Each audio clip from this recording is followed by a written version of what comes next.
Welcome in, everybody. Episode 215. 215. It's right there up in the title. Oh, 215. Hope you guys are having a great night and day. So we're kind of looking a little orange in that with the camera. Which makes sense because we are coming across Halloween coming up this week. I was going to decorate it, but I couldn't find the Halloween decorations. I think I took them home.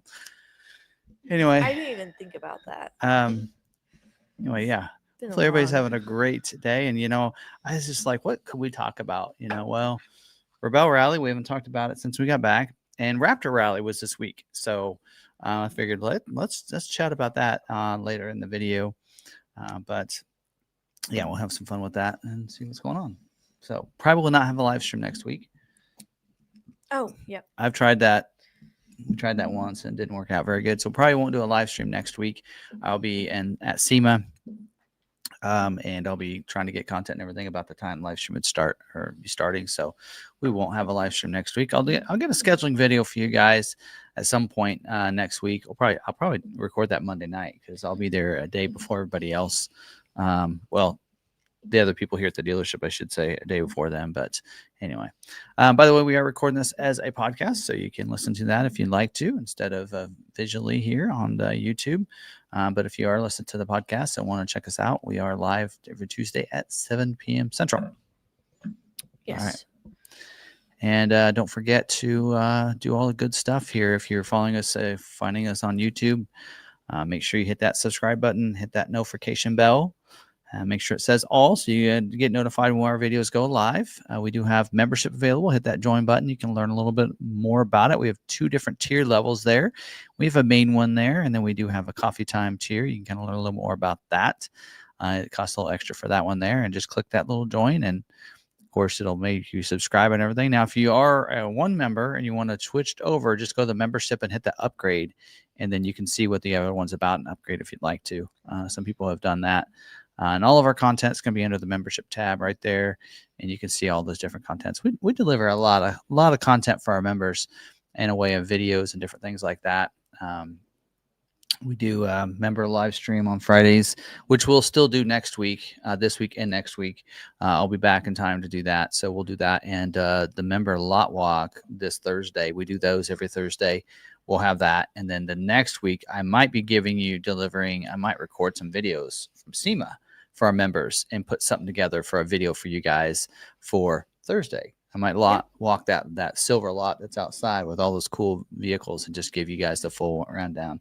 I'll probably get some of that content to make into a shorter video, but I know our members, they love seeing it all. So I'll probably do that and kind of walk through that lot and just give you all of it, and then so you guys can see what all is out there and talk about that as a member live. I mean, it won't be live, but I'll record that probably Tuesday or Wednesday before I leave, and then you guys can get that video on Thursday. On my way back, I'll get that uploaded and everything for you guys. But yeah, fun stuff. And then of course we do shout outs on here as well. So you better click your little buttons there and make sure our members are ready. So, all right. So weekend events, what all going down this weekend? I have to remember back. This is like review time. I did a lot of videos. So Saturday I was here most of the day shooting 4 videos and getting them all edited and everything. Got that done. Sunday we just hung out with, we had Jaden over, but we had Saturday, we were getting things done. We needed to clean out the coop, winterize it, we have a well, so we needed to fix the spout on that so that it would work. He broke it with the lawnmower a couple weeks ago, so we finally fixed it. Cleaned up the house, got things ready, started working on the Halloween costumes, had Becca over for an evening, so we ended up watching Harry Potter. Her fiance has never seen Harry Potter. Oh, wow. Never. He is, I think he's like 5 years younger than Becca and I. And he's never once seen Harry Potter. He didn't see it until his younger sister was like, you need to watch this with me this year. So he's seen up to 3. And now he's watched the last 2. So. There you go. Good stuff. I was like, oh my gosh, you haven't seen Harry Potter? Oh, this is gonna be fun. So yeah, not too bad a weekend, and Halloween coming up. Got plans for Halloween? You going over to the grandparents? Yes, that, and then trunk or treat for a minute, and then Will really wants to trick or treat at the houses, so we're going over to Becca's house on Highland. Okay. So Highland is where it's at, I've been told. Yeah. So. Yep. And of course, they want to see Aunt Becca. All right. Well, good stuff. All right. Well, anyway, yeah. And then next week I'll be headed to SEMA. Yeah. Without you. But yeah, we'll get some content for you guys. We mentioned this in yesterday's Maverick Monday. There's going to be a Ford Custom Garage Ford Maverick revealed there. So we don't know if they'll reveal it ahead of time. I know last year when they had Ford Custom Garage packets, they revealed it like the Thursday or Friday before. Mm-hmm. So we'll see. If so, we'll get that delivered out to you guys. But you never know what they'll decide to do, and when they'll decide to do it. I actually think they will show it off prior to SEMA. Right. I wouldn't be surprised if we see it Thursday, Friday this week. Yeah. That's just my take on that. But again. Yeah. Just learning from Ford a little bit. All right. Let's see what else. Yeah. Let's see. We have Ranger videos. XLT video went live tonight. So XL, I don't know why they call it XL anymore. because it's the XL Ranger comes standard with the STX appearance package, which was optional previous to last year. But starting last year, it was standard equipment. It was included the STX appearance package. So why don't you just name it the STX then and stop naming it the XL? I mean, let's be honest. Unless that package on a fleet isn't available, then I guess I could see that. But XLT video went live today. Schedule video went live before this. And then tomorrow, Ranger Lariat, Ranger Raptor the day after, and then we'll start drilling on those mach-e videos over the weekend. So should be, hopefully the mach-e is going to be Thursday or Friday, Saturday, Sunday videos. So be looking for those, or I might just go Friday and 2 on Saturday. So we'll see how that goes. And then, then SEMA stuff next week. So probably won't have a Maverick Monday next week. Again, I'll be traveling, and then we'll get the scheduling video out for you on Tuesday, and then be looking for Tuesday next week. We'll be delivering those that course, any kind of videos that we get. I like to do that, doing the Ford Performance booth or whatever they're going to call it this year. I liked touring, doing a video on that. So hopefully that video will get to you guys on Tuesday, and then I'm going to try to hit as many booths and do some videos on all those, and I'll get those out when I can throughout probably the week and such. And then hopefully I can do Built Wild Wednesday. That's some fun Bronco stuff, from SEMA as well. So we'll see. So there you go. There's that. But yeah, I think that'll be fun. So, all right. Well, you got some people clicked on there and ready to do shout outs here. All right. All right. So I only found 10 of you. Like usually we're up in the 20s. I only found 10 of you tonight. So if I don't tag you, go ahead and comment. All right. We have Ford Enthusiast. Evening all, Tim, Sarah, and Ridgeview. We have Bronco Rob. Ridgeview, our wonderful moderator, helps us in our chat. 9 waiting. How about a like for Tim and Sarah? We have our quip. Good Tuesday evening, everyone. We have Ronald Smith. Good evening to Ridgeview and everyone on the live stream tonight. We have McArthur. Hello, all Ford friends. I hope everyone is well. We have fall weather now, but a reminder of winter. You all know I hate winter. Right. You don't get to drive the Mustang as much. All right. We have Blue Feather. Good evening, members and non-members, from a very warm high 80s but gorgeous evening in Orange County. Jealous.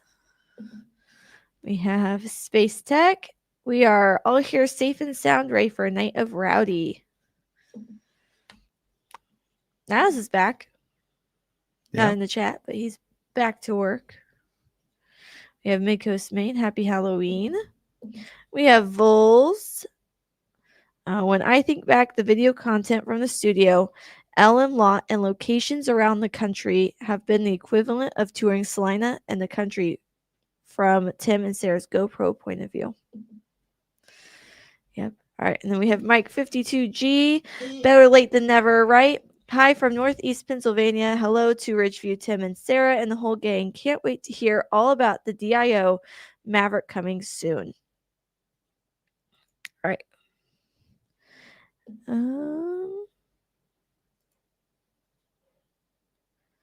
Now there's 24 people. All right. Okay. Oh, here we go. Alan.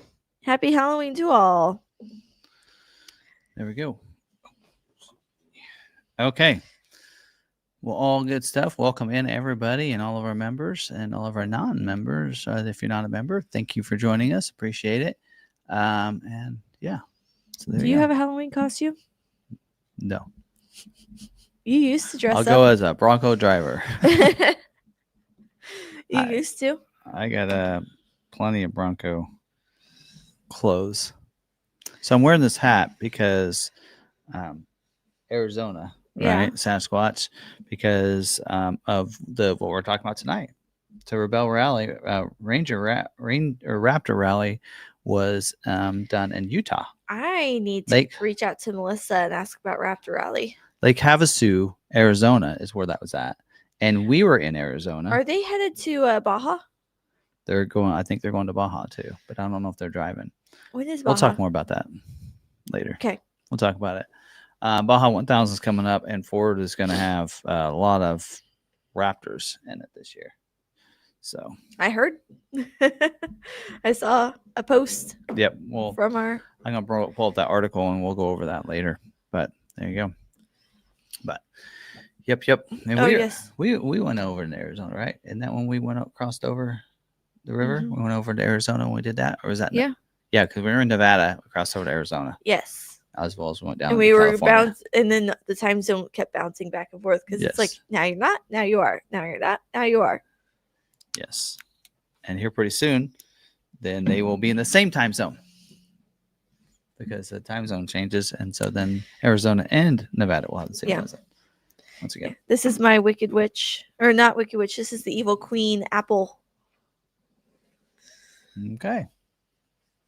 You got your Halloween mug? Didn't even know it. I've had it out for a couple days. All right. Okay. All right. So we're going to get into scheduling here. What's in your cup? Recap. Which one? And then he has a can. Brian said, the question is, what's in Sarah's cup tonight? If you know me and you've seen my podcast chat with Catherine and Melissa before Rebelle Rally, you'll know what's in there. That's what I typically drink. Well, let's get into scheduling this week. And this is just a recap of scheduling. We'll do a couple of recaps. We're going to try to make these into shorts as well. But so this first one here, we're going to talk about recap for scheduling for this week, October 30th. A lot of the vehicles, there's several that aren't scheduling. Mustang is scheduling, cleanup scheduling, of course. They're needing 3.5, or they're needing EcoBoost orders because their exhaust ability is on the 5.0 liter engine, as well as the black painted roof and the optional one of the wheels on the EcoBoost. 25 Bronco Sport is doing balance out scheduling this week for the end of 25 model year. So make sure you get that stuff in there. Keep away from the standard Big Ben wheel because it is not available. Go to that optional Big Ben wheel if you have a Big Ben order. No engine block heater. 25 model year Bronco, again, balance out scheduling for that as well. Don't forget, manual transmissions with the Sasquatch on base Big Ben and Heritage, not available the rest of this model year until they balance out, which should be happening anytime. 25 model year Mustang Mach-E, they're doing balance out scheduling as well, but they're not scheduling this week, but they're trying to finish out their balance out. So they might schedule one more week next week, but they might be done. Actually, it does say balance out scheduling will occur, yes, in the current month. All right, 26 model year Explorer, not scheduling. 26 Expedition is supposed to schedule this week. So they have not been scheduled the last couple of weeks, but it looks like they're planning to schedule this week, and that might be the startup for 26. 26 Maverick is scheduling this week. Don't forget Marsh Gray is not available for color, but it does say light blue exterior paint will not be selected for scheduling due to late availability. So that's a new color. We don't know what it looks like. I didn't even see that before yesterday's Maverick Monday video, but we'll hopefully get some information on that. The DIO bed covers, take those off your orders, not scheduling. Larry all-wheel drive hybrid is scheduling, though. There you go. 25 Ranger has balanced out. No scheduling this week. They're done with 25 Ranger. 26 model year Super Duty, that is scheduling. Pretty much the same notes. Limited availability for the F450, the gooseneck hitch prep package, the trimmer off-road package, limited availability, and the 20-inch carbonized gray high gloss painted aluminum wheel with the matte black hub cover. That's the optional wheel for the STX, or that's available in STX package. 26 F-150, yes, they're skipping. They're done with 25 model year. Evidently, I think they canceled a bunch of orders. In fact, it says that in here, but they are doing 26 model year startup scheduling for Kansas City orders only. So the weeks of 11/24 through 12/8. Does say in here, due to unforeseen supply issues, there will be a 25 model year F-150 order cancellations scheduled. Orders with the 3.5 EcoBoost gas will not be selected for scheduling for Kansas City until February. Limited availability for the 5.0, the 2.7 liter, and the all-terrain wheel on the 4x4s that is standard on XL 103A. Lightning, not scheduling. Transit is scheduling. Same notes as last week as well on that. So that's just kind of a quick rundown on those for what's going on.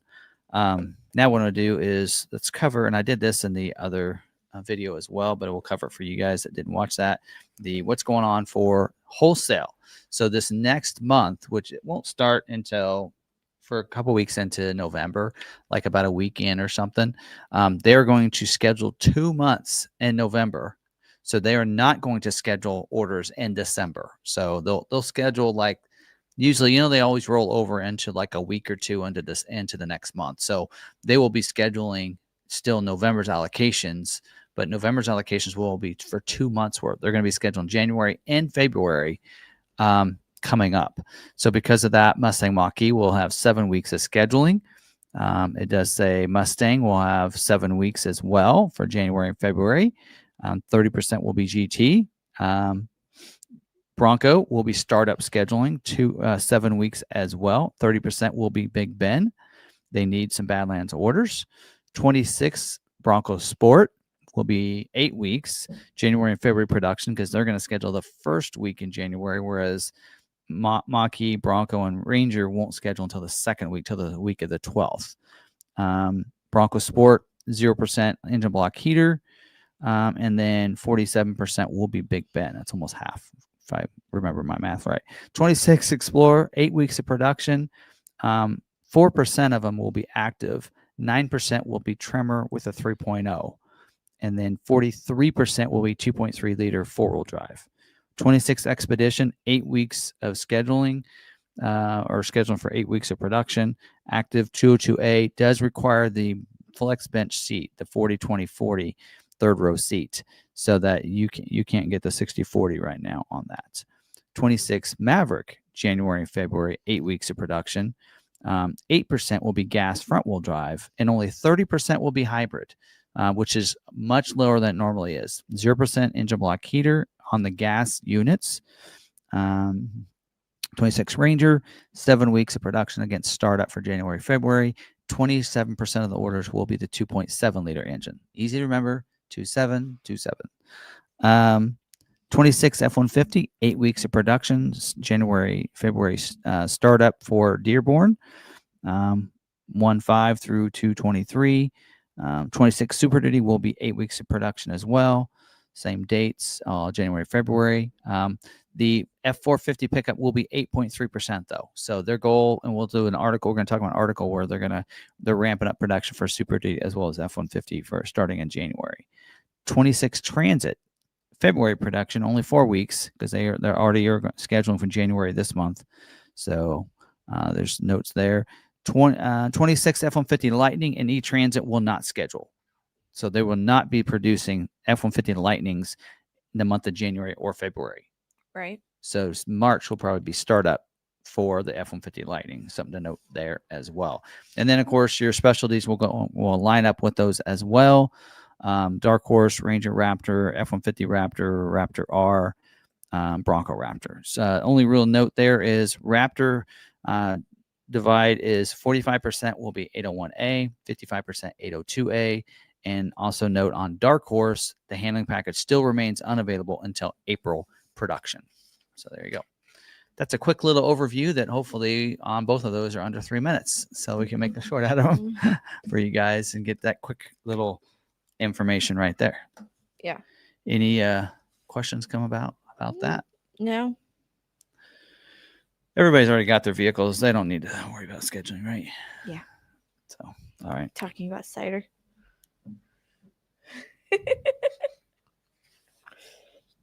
Okay. Let's get into this here. Dealer news. Dealer news updates. The only one I have, I'm actually going to do a couple different things here. Within dealer news, I like to go through order guide updates too. So we'll talk about Mustang Mach-E. But first, something came out October 27th, and that is the new dealer installed wheel program. We talked about this in the Bronco video when we talked about last week. How is that going to work? Well, we have the instructions and exactly how it's going to work now. So here's how this program is going to work. This is a new program that's not only affecting Bronco, but in the future will probably affect other models as well.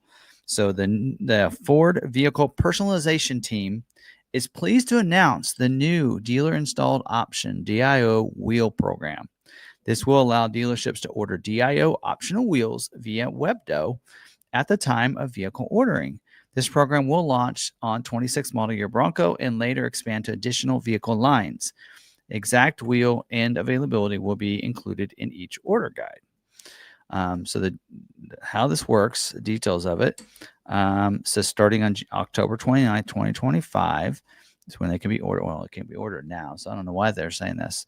Anyway, it says DIO wheel will be shipped by your Ford authorized distributor at the time of vehicle gate release and will arrive at your dealership prior to the vehicle. Bet me right now. Yeah. Bet me. I guarantee you there's gonna be times that is not gonna show up in time. I'm putting it right out there. You can say what you want, but we're already having issues with keypads showing up late, the Ford emblems on the front showing up late. So yeah, and if you're gonna start throwing this stuff in too, yeah, it's not gonna happen. I'm telling you. In some situations, it says they will arrive on a pallet mounted and balanced with tire pressure monitoring systems already installed.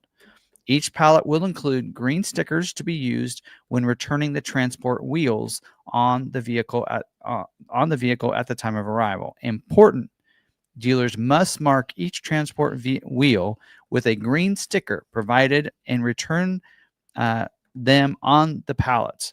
Transport wheels will not be resold and or installed on another vehicle.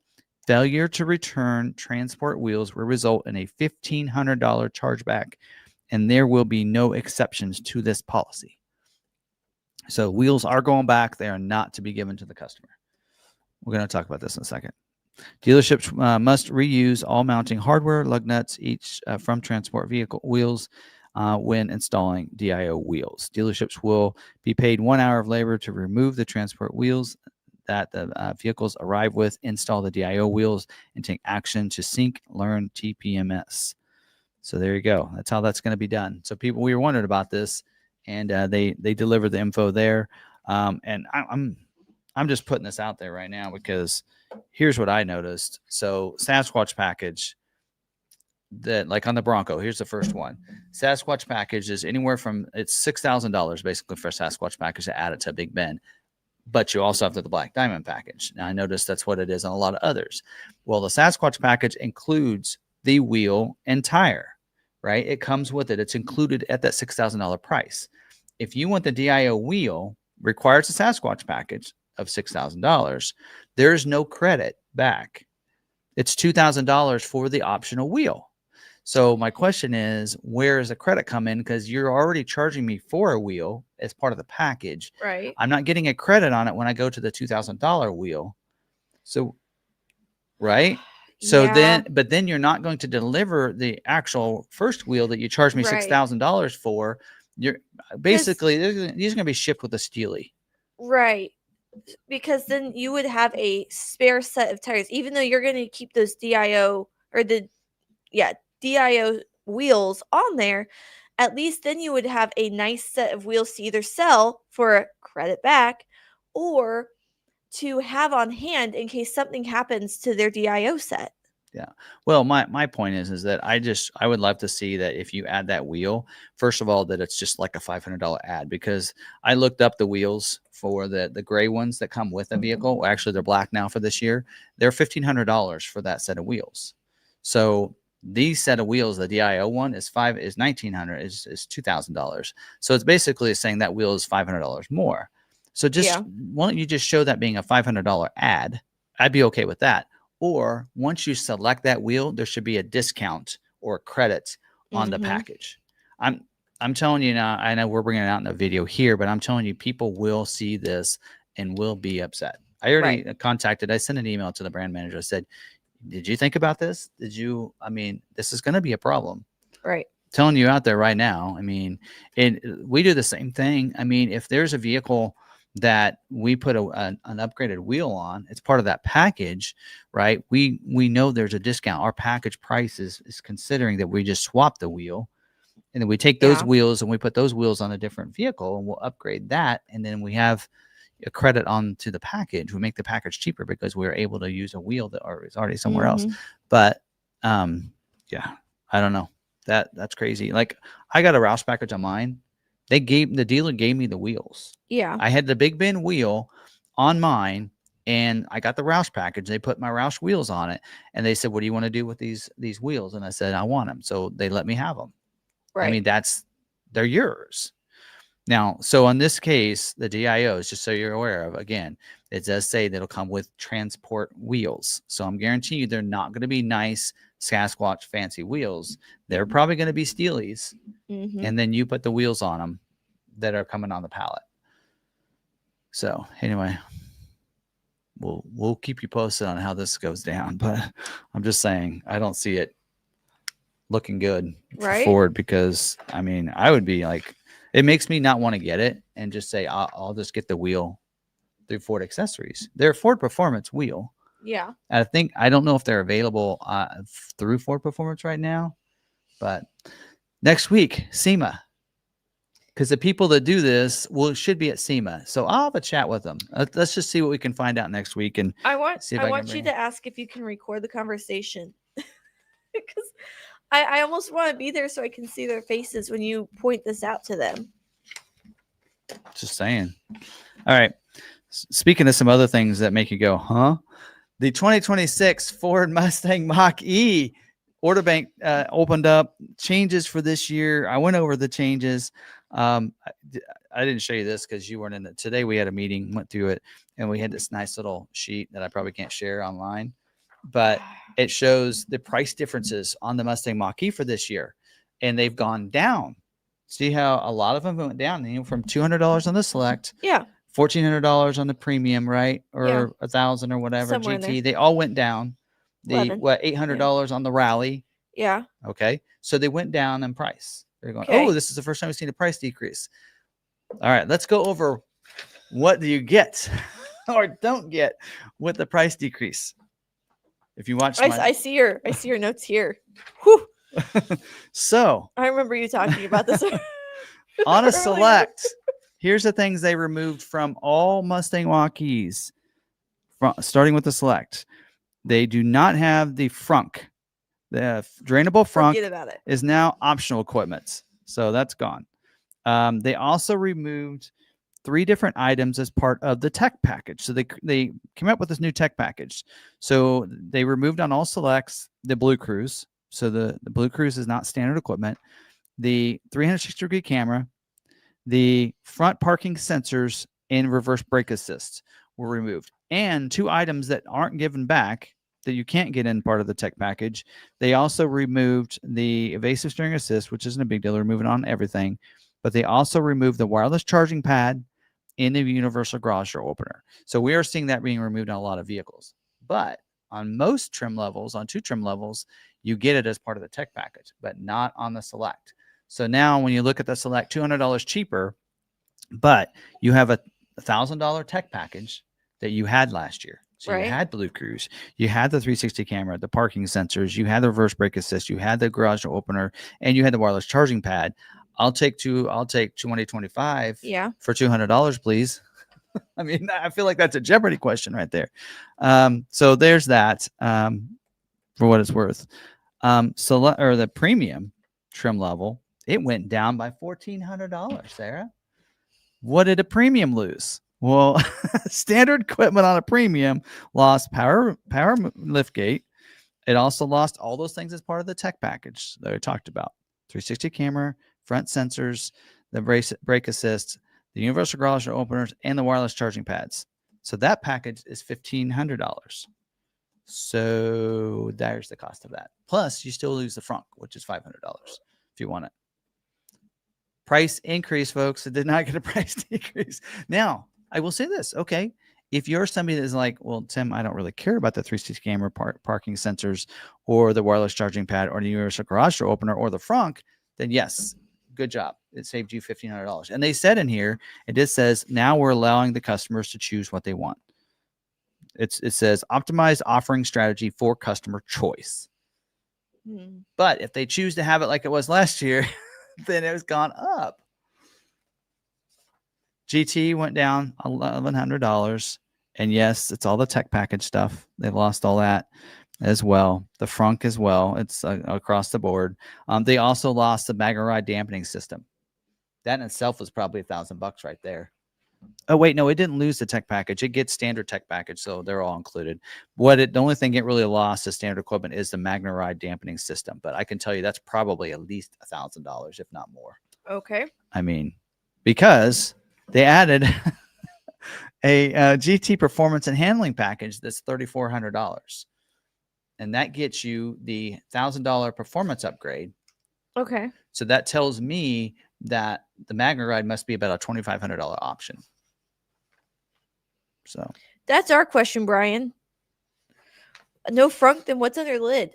We've been asking this too. I want images. Our question is, do they put a cover over the frunk? Like, it's just one piece of plastic now instead of. So you're going to charge me to take a piece of plastic off to reveal the frunk? Or are they just not making it so that you can open that at all? It's just now one piece of metal. Like what? No, you have to, because that's where your cooling, that's where your wiper fluid is and everything else, and that's how you get to your battery. If you need to jump it. Okay, stuff so like that, it's back there. Instead of adding the divot into the plastic, they just don't won't add it. So that cuts the cost of a little bit of material. So I want to know what it looks like under there when they don't add the frunk. Anyway, all right, Rally, GT Rally. I have a Rally, so it is $800 cheaper now. And yes, they removed things of the Rally as well. So the Rally does not have the graphics, aren't standard equipment. Yeah. And the spoiler, the rear spoiler at the top, in my opinion, that dictates that this is a Rally. Like you see that coming down the road, you see that spoiler, and you got something different. Yeah. That has also been removed. So both of those have been removed. $800 cheaper. Would you like to know the cost of the spoiler and the graphics? $1,500. Yeah. Anyway, all right. I just think that's funny. I don't know. I mean, I'm not getting a mach-e this year, but I mean, somebody watched my video on the mach-e that changes. So are you saying at this point then I should get a look at a 25?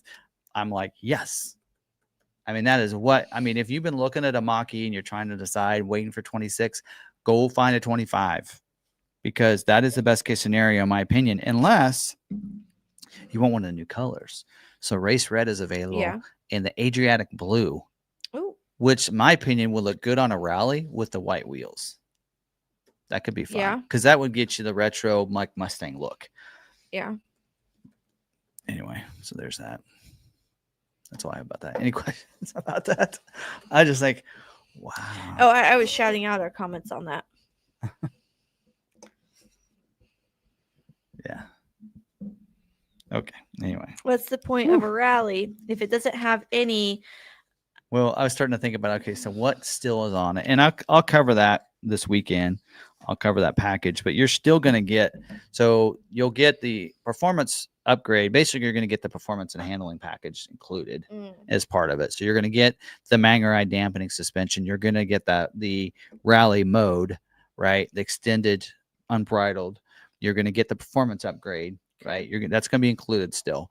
You're going to still get the front chin splitter, which is funny because it wasn't on the order guide anymore. So I thought, well, did that get removed? But I noticed the spoiler was still listed under the package, but yet on the very first page. But then I noticed there was a rear spoiler upgrade. So I was like, is it a different spoiler? And they said, so I think what happened was whoever did it deleted the wrong line. They deleted the front splitter instead of the row spoiler. So front splitter is still there. The front grille with the fog lights is still there. Yeah. But the graphics are now optional, which in my opinion, I don't mind that. But I think if you're gonna take the spoiler and that off and it's $1,500, it should be $1,500 less. So really, to be honest, all these are getting a price increase. if you want some of the features that you had last year. So I mean, let's be honest. That's what it is. It's getting a price increase in a sense. Yeah. So now again, for those that don't need those things, yeah, you could save yourself some money, right? Some of them have gone down, but I then mean, if you want the tech package, I it's don't- $1,500. You're right back to where it was, and you still don't have the frunk. Yeah, I don't mind the garage door opener, and there's something else. I'm like, I can live without that. Yeah, I don't use a garage door opener, wireless charging pad.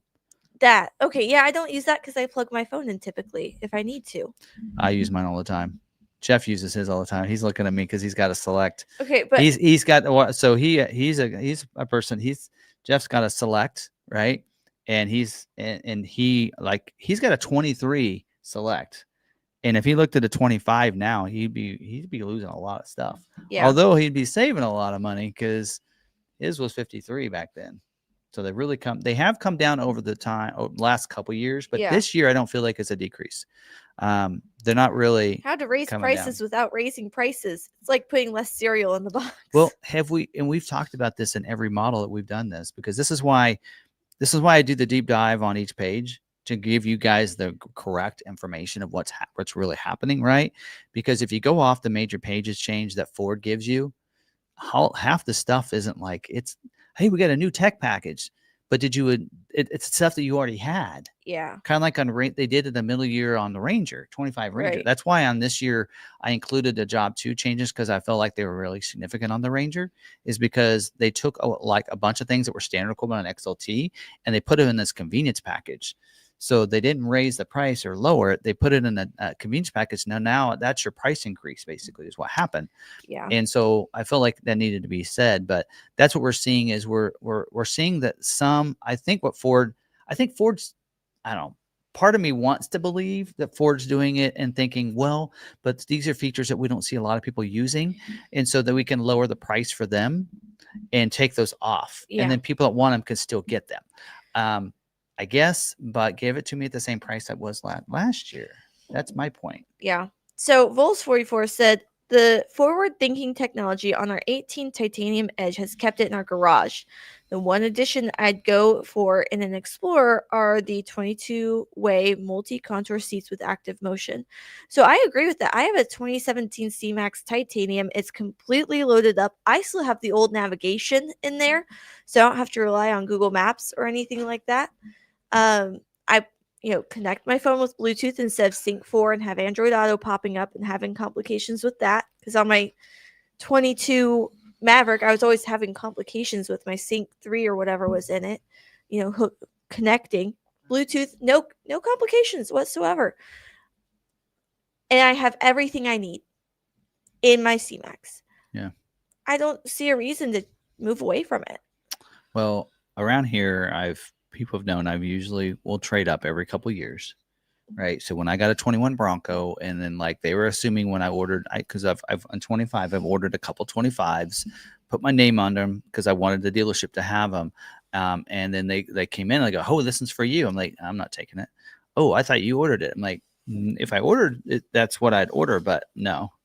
I'm like, I don't, from my 21, there's only a couple things that I feel like that Ford has enhanced on the Bronco Big Ben in 4 or 5 years. Right. And they've taken away many things. The bigger screens, which to me, that doesn't entice me enough.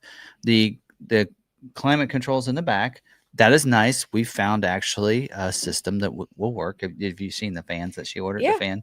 So we have a fan that plugs into USB port, put it on the back of the headrest and point it in the back. And now you have cool for your pets or for your kids in the back. Mm-hmm. Done. So there's some things that I don't look like. Plus there's so many things I have added as modifications to it.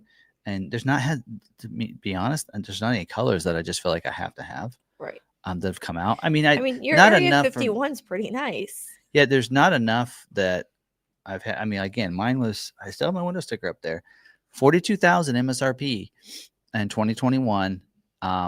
And I've added a lot of things to it, even if you don't consider the Roush package.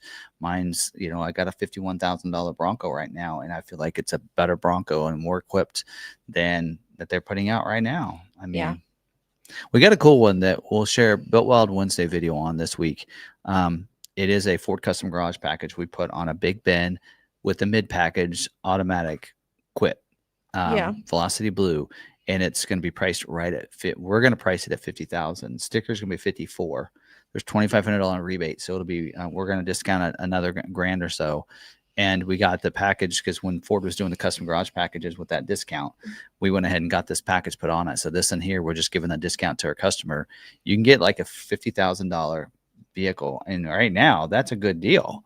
That's gonna be cool. I think once we get that out there, we'll get a picture it up tomorrow, and then I'll get the video done tomorrow as well, and we'll get that out for everybody. But that's I think a cool package. But anyway, I don't know.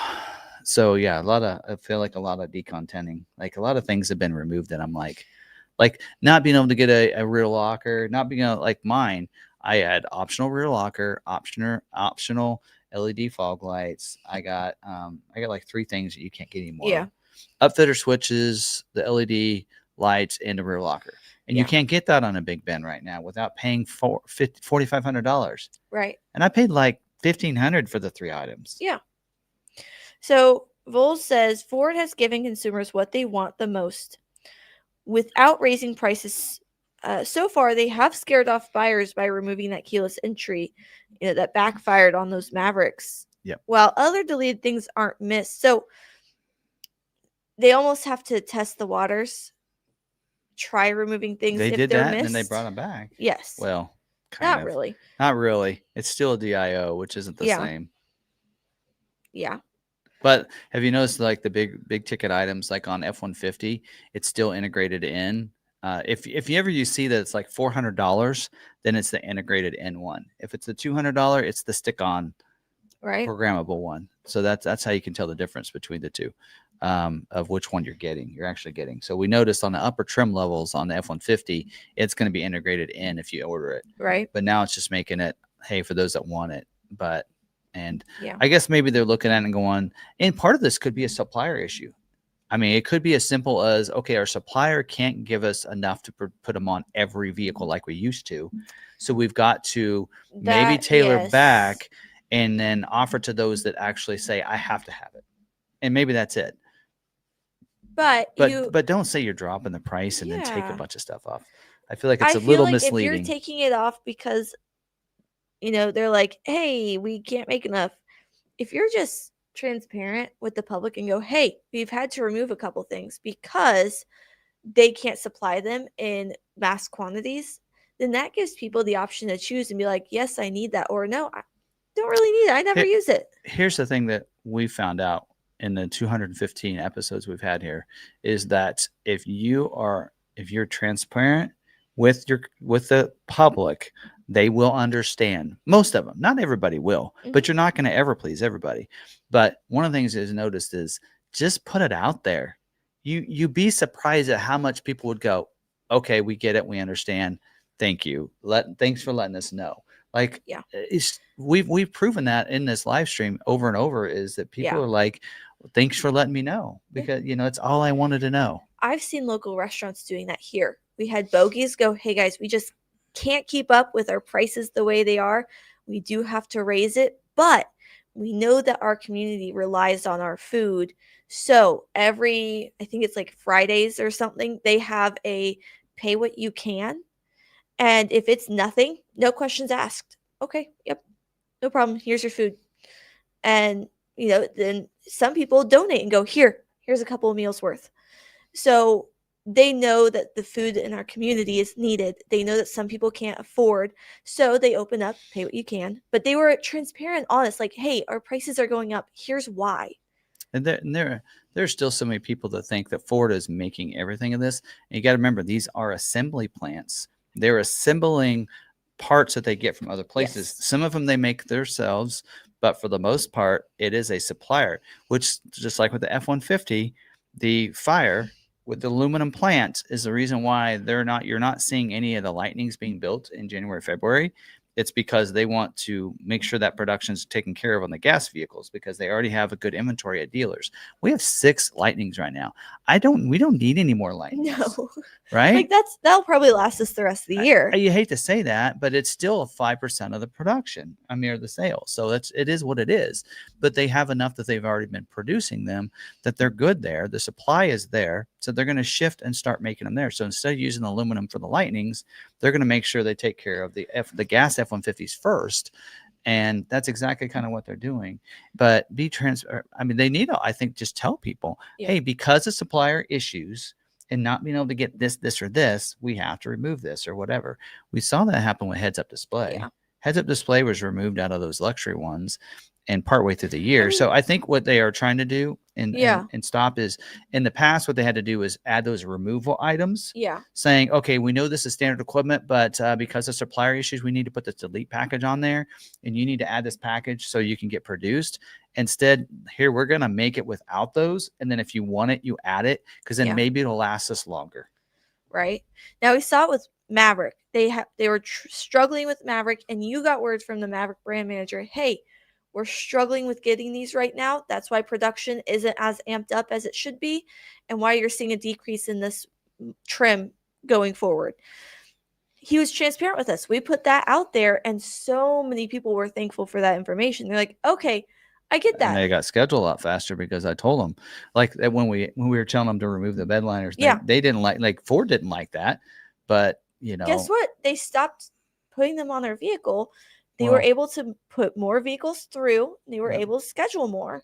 Well, and then when they added it, because they had basically the spray and bed liner. Remember that it was on all XLT and Lariats back then, and then they removed the spray and liner and left it on Lariat, but removed it on. Oh no, they moved it to the drop-in liner on XLT, and so that they could ease that up. And people didn't want the drop-in liner. And then finally, the next year, no spray and liner was included in XLT Lux package, just on the Lariat, and that helped them a little bit. But I was like, whew. So, but they did also ramp up production at their facility that does their spray and liners. So, but anyway. But we were able to tell people, and they're like, "Oh, thank you. That makes so much sense on what or the recalls. Why am I not seeing my vehicle? It says it's been built for this long. What's going on? Just be transparent. There's a recall. If they had made a national outline they didn't even announcement. No, they did nothing. Like today, about the plant fire, they didn't mention it. I probably shouldn't mention either because there's a lot of dealers that don't know why. I mean, well, actually, it is actually one of the things they actually mentioned it. We'll get to that in just a second. But with those recalls that had a stop sale, they're building up at the plant because they can't ship them to us. They didn't say anything to the public, but if they had said something to the public and were like, "Hey, this is why this is happening," so many people would have been like, "Oh, I get that. Thank you." Yeah. They just want an answer. Yep. They just want to hear from you and understand what's going on. Yep. All right. Well, speaking of that, let's talk about some from the road articles from this last week. And one of them here actually kind of goes through and kind of talks about that and how Ford is going to boost their F-150 Super Duty production. They're going to add 1,000 new jobs to meet demand. So they even actually mentioned in here the fire. So it says in here that they're going to add more jobs. They want to produce more F-150s and Super Duties in 2026 because they know at the end of 25 they're not going to produce as many as they would plan to. So they're going to ramp up production at Kentucky and at the Ford Rouge complex. Will be building regular F-150s. So let's kind of go down through this. But it does say they're going to. There's been an increase. See right here, announces Ford plans to significantly increase F-150 and Super Duty production to meet strong customer demand and recover production losses stemming from the fire at supplier Novelis Oswego, New York aluminum plant. So that plant had a fire. So they want to ramp up production once that is back up on run. And they're saying that can be up before the first of the year now. So then they can start production. So their plan is to add more jobs to the Ford Rouge complex to build regular F-150s. So in January and February, they're going to shift some of the people at the Rouge plant to Dearborn plant to help production. and they're going to add more people at the stamping plant, some other places. Kentucky will add some jobs too. Some of them will shift from where they were making vehicles and they're not making them at the Rouge, and they're going to move some of them over to the Dearborn plant, different things like that. So, but they're going to add some employees too to some of these facilities. So they're going to add over 1,000 jobs as well. So, anyway, so that kind of goes through that, but the assembly at Rouge Electric will remain paused as Ford prioritizes gas and hybrid F-Series trucks, which are more profitable for Ford and use less aluminum, which I didn't realize that. Probably the shields and all that's underneath or something. I don't know. But there you go. I think actually, I don't know for sure, but if the Expedition has aluminum on them, and maybe that's why they've been struggling to start up for 26 or not. But it's joined the new third crew. So yeah, they're going to have a third shift at Dearborn. The rest of the third crew will comprise employees transferring to other manufacturing facilities and new hires. Yep. So they're going to hire additional. Ford will invest $60 million in Kentucky truck plant for training and other enablers to support the line speed increase. Yep. Because you'll have to train those people. Right. So there you go. Anyway, so there's that. Also, another article that came out was this one here, which I actually think this will be so much fun. So inside the journey to bring America's longest off-road trail to Street View. So anyway, I don't know if this will play or not. Should we try it? You guys tell me.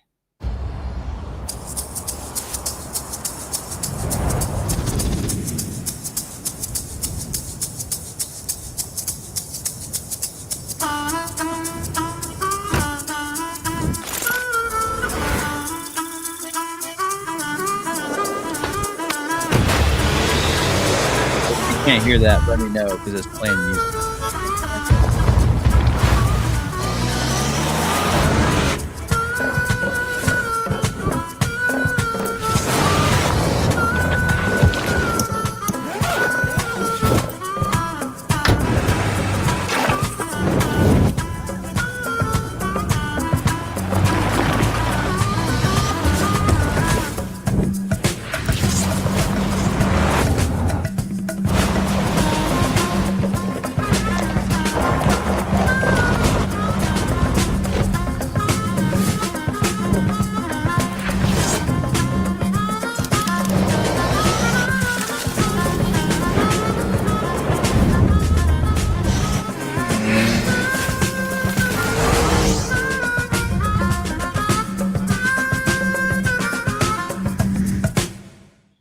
There you go. So I don't know. Hopefully a live stream doesn't get crashed down, but there you go. But yeah, you're on YouTube anyway. All right. So that looks like fun. So basically, they took a Bronco Badlands. They took a Ranger Lariat and an Expedition trimmer, and to help carry their gear and everything else for their crew and all that. And they worked with Google Maps, and they created this trail. So this is the what was that called? The Transamerica Trail, 5,900 miles coast to coast from Oregon to North Carolina. So I did notice, I don't know if you saw on that map, but it came really close to the bottom of Kansas. It's like, well, can I just pick it up there and just go that way and come back? And then next year I'll do it down. Back. Yeah. Right. But that looks like a lot of fun. So they took 32 days to do this.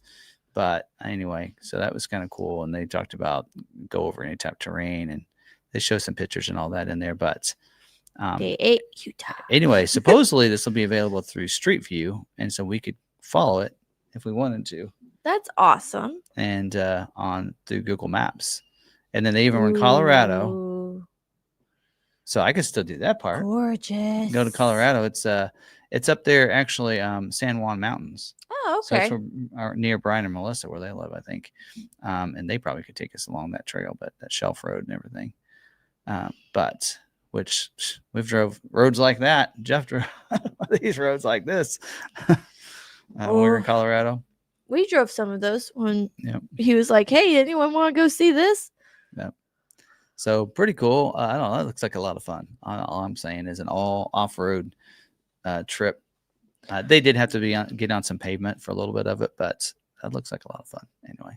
rattled some nerves. Did you see that? Rattled probably a bunch of other things. Bronco. Go down. Yeah. The sheer drop off cliff may have lightly rattled some of our nerves, but our confidence in the vehicles never wavered. There you go. Oh, by the way, speaking of, like, I was looking at Expedition Trimmer. We got our first Explorer trimmer. We got 4 of them in. Oh, yeah? Yeah, today. So. Oh, yeah, I saw that. Anyway, there you go. That looks like fun, but there. All right. Okay. That's that. Is our live stream still going? Yeah. They won't? Not YouTube. All right. Anyway, so that's fun. Any questions before we get into recalls? We only have like 2 recalls. I had a couple on private offers. You don't get any. Okay, the special certificates. I have a Ford certificate for $750. If and when I order Maverick, will it be recorded and applied to the order price since it won't be delivered until next year? So what you would do, your dealer would need to look at the price or the protected price when you go to do the incentives. So basically, any offers are available right now for you. They're available on an ordered unit or ordered vehicle. So how they would make sure you get that is that when that vehicle comes in, you select your protect date on your incentives, and it would be able to pull that up and see that offer was available at that time. If it comes in, let's say your offer is good from now until the end of the year, which I assume it is, then it wouldn't be available in January. So if your vehicle shows up in January and they looked at the sale date, they wouldn't see that offer in there. Right. Right. So they would need to make sure they use a protect date for the incentives. Yes. But also that means you get the price that it was when you ordered and incentives available. So if all of a sudden they come up with a rebate in January, then you can look and see which is better, the sale date with those incentives and those offers, or when you order the vehicle, including a private offer. Yes. But you can't take your private offer of when you ordered and a rebate of when it came in. You can't. It's incentives from when you ordered or incentives including your private offer when it comes in. So. All right. They asked if you have root beer in your cup. Mm-hmm. Okay. Any Super Duty incentives for Platinum? Any idea how to get Ford private cash offer? Buy Ford vehicles. Yep. I mean, that's it's just random. It's random. If you are buying enough vehicles from Ford, eventually they find your buying pattern, and then that's how you end up getting on that. So like if you get outside that buying pattern, they're like, hey, they typically buy every couple of years. Let's throw in a special offer out there to them and see if we can get them to buy again, since it looks like it's been. Yeah. Like if I'm used to buying every 3 years and then I don't buy at 3 years, then they'll send me a private offer. Yeah. I got a call from our BDC asking if I would like to use my private offer. Like, no, you can cancel your calls. But that's typically how it happens. And then Super Duties never get incentives. No. When you see incentives is when the next model year comes out, then they'll throw on the base trims. So like XL and XLTs got rebates for 25 when 26s were starting to show up. Yeah. That's when we saw Platinum rebates available. Typically doesn't. Platinum, Lariat through Platinum never get a rebate. No. Rebates are typically and incentives are typically put on vehicles that they need help selling off of lots. Or they want to continue to hit they want to finish out F series, they want to be number one in sales. So you always see rebates on certain levels. And again, F-152 is one of those. Lariat has $500 right now, whereas like XLT has $2,000. Platinum and King Ranch have $0. Yeah. And Trimmer never has them, and neither does Raptor. So the vehicles that they don't need help selling won't get them. Yeah. So. All right. Can you review the limited time offer for $1,000 discount for eligible military and first responders? Yeah, that came out. What's it run through November 19th, I think? Veterans Day. Isn't that Veterans Day? So that's running now until then. And you would go into Ford. You go to FordSalutesThoseWhoCare.com. Or no, Ford Those Who Serve. Sorry, ThoseWhoServe.com. And you would go to that website and see if you qualify. So it's right now, I believe most of the time that it's active first responders and active military, not veterans usually. So, but you would have to go in. So they took that out of the hands of the dealers to dictate and be able to prove whether or not they get it. And so instead they made it to where you qualify for your own. Veterans Day is November 11th. Okay. Well, I think it's going through November 19th. Okay. If I remember right. I covered that last week, but I think so. In fact, if you go back up here, there's actually an article on it. Let's see if we pull that up. Can I add the military 1,000 to my X plan pricing?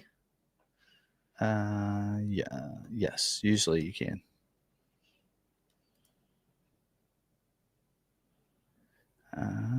Let's see here.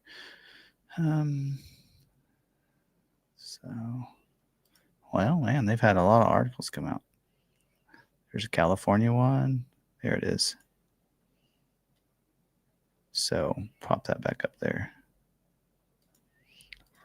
There you go.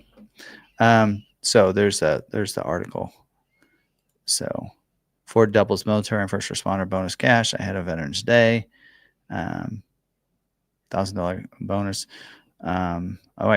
Cash for our vehicles for all active, retired, and veteran members of the U.S. military, as well as first responders. So there you go. And then you go to, there's the website, Ford Recognizes You. That's what it is, .com. Okay. You got to do your ID, and then it says it's good through November 19th, 2025. Offer can be applied toward the purchase or lease of a new vehicle through November 19th. So can that be protected? Doesn't look like it. Doesn't say ordered, because otherwise it would say the purchase or the order of a vehicle, and it doesn't mention order. So you have to take purchase, and then for this limited time, the bonus cash can be combined with other individual incentives. So yes, it's stackable. Yep. The dealer would just need to put that one in along with any other of your incentives or X plan, and then it would show whether or not they are compatible with each other when they do the Smart Vincent. So, yep. There you go. There's also a $800 tire discount for military. Or $1,000 or $100 one. Ford Pass. They're getting away with that. They're getting away from that. Yeah. So anyway, all right. There's that. Okay. Yeah, that is what I had. Any discounts for postal service? Nope. Not that I know of. Okay. Moondoggy, you might check again because he says he was a first responder B team, no discounts. When he went through there, Ford recognizes you. You might need to call them and let them know, hey, it's. Yeah, I don't know. It shows whether or not you qualify, and I think you got to do your ID.me or something to see if you qualify. Then it lets them know whether or not you're a first responder or whatever. Yeah. So. Yep. And like I said, they took that 100% out of the dealer's hands. Now it's just you got to qualify and click it in there, and then that you qualify for it for us to do it. So anyway, all right. Nothing else? Move forward. All right. Got just a couple of recalls for that. I'll do this. Okay. There's not too many. In fact, most of these aren't to vehicles that most of you probably own right now, but this first one is compliance recall 25C60 for 25 and 26 model year Explorer, Aviator, Corsair vehicles. It says windshield inspection, 56,722 vehicles, and it says in some of the affected vehicles may not conform to the requirements specified by the Federal Motor Vehicle Safety Standard for glazing materials. It's number 205. All affected vehicles, visible air bubbles may form in the laminated layer of the windshield when it is exposed to heat and sunlight. This condition may result in visibility impairment for the driver, increasing the risk of a crash. Less than 1% of the vehicles are expected to develop the condition. But they are inspecting them. So letters are going to go out to those owners to have those inspected the week of November 10th. So. All right, this next one is an advance notice for equipment safety recall 25SB3, and this is for 2017 to 2021 F-150s, 2020 to 2021 Explorers, 2018 to 2021 Expedition Navigator Mustangs, 2019 to 2021 Ranger, and 2020 to 2021 Transit vehicles. This has to do with the remanufactured transmission inspection. So it has, a list. I don't know. There's 9,782 affected by this one. And on this one here, it says some of the affected vehicles may have been repaired using the 10R80 remanufactured transmission that may be missing the T10 bearing. This may result in the transmission having harsh shifts, shudder or vibration, getting stuck in certain gears, or check engine light illumination with diagnostic code, trail code, or trouble codes, and there's a bunch of them listed. This may also result in the transmission not engaging park, increasing the risk of a crash. So your dealership may have either installed an affected remanufactured 10R80 transmission in a vehicle or sold over-the-counter suspect remanufactured 10R80 transmissions. Does say that said owners of record will be notified when the repair is available. Right now, again, that's an advance notice, so they don't have that yet there for you. So that's it. All right. It's all those. Okay, ready to move on? Mm-hmm. All right, I thought we could start with talking about Rebelle Rally. We got a chance to go to the finish line for that, so we can have a little firsthand knowledge of what went on there and how that went. But 4 teams did pretty well. I think there were 4 teams in the top 6 places. I actually had it pulled up here. Yeah, pull that up. So we had one of the 4 teams got second place, I know. Mm-hmm. And I think they only had one on the podium, but on the 4x4 class. But I think that so you had Carissa and Trista with their Ford Ranger Raptor. That was an official Ford team in second place. So they went on the podium. We had a chance to talk to their spouses quite a bit while we were waiting at the finish line. Yeah, so that was a lot of fun. Yeah, that was cool talking to them. They actually, they were waiting in line. There were like 10, 15 vehicles in front of them, and they were like, we're running it in. So they ran to the finish line because if they clicked in time, even if they were like even with someone, if they click before them, then they are ahead of them when it comes to standings. Yeah, because they had to finish in a certain amount of time from when they started. Yes, that too. So they didn't want to time out, and they wanted to make sure that if anyone else was, neck and neck with them, that they clicked before them. So they ran it in. So that was a lot of fun. So, and then 4th, 5th, and 6th were all the Bronco Raptors. Well, they all had Raptors, right? But yeah. There were a couple of Ranger Raptors in there. Actually, theirs was second was place. Ranger Raptor. And then 4th, 5th, 6th were Bronco Raptor. Okay. And what teams were those? One of them was... let's see. It was Toby and Carolina Carlson. I believe that they were just a grassroots team. And then you had Laura, Wanless, and Penny. So Laura and Penny. They're a certified team. Yes. And then Shelby and Rory. Yeah. They are too. So and then we had... And they were driving. Bailey and Sedona got 10th in their Ranger Raptor from Ford. With Ford. Okay. And then you had the... Gloria and Julia got 12th with their Ford Bronco. They are a grassroots team. Kristen and Allison also had a Bronco. That was the Bronco Badlands. 14th place. Okay. Then you had Melissa and Catherine in 15th with their Bronco Raptor. Okay. We then have Lonnie and Danielle got 21st place in their Bronco. Okay. And then... I'm trying to think who else was in there. Well, what about the Bronco Sport? There was a Bronco Sport. Bronco Sport got 5th out of 8. And we talked to them as well. Yes. And we went to dinner with Kim. Yes. Yeah. Kim and her husband. Nice couple. Yes. He's a police officer. Yeah. Back where they live in Virginia, right? Yeah. But he has history of racing. Yeah.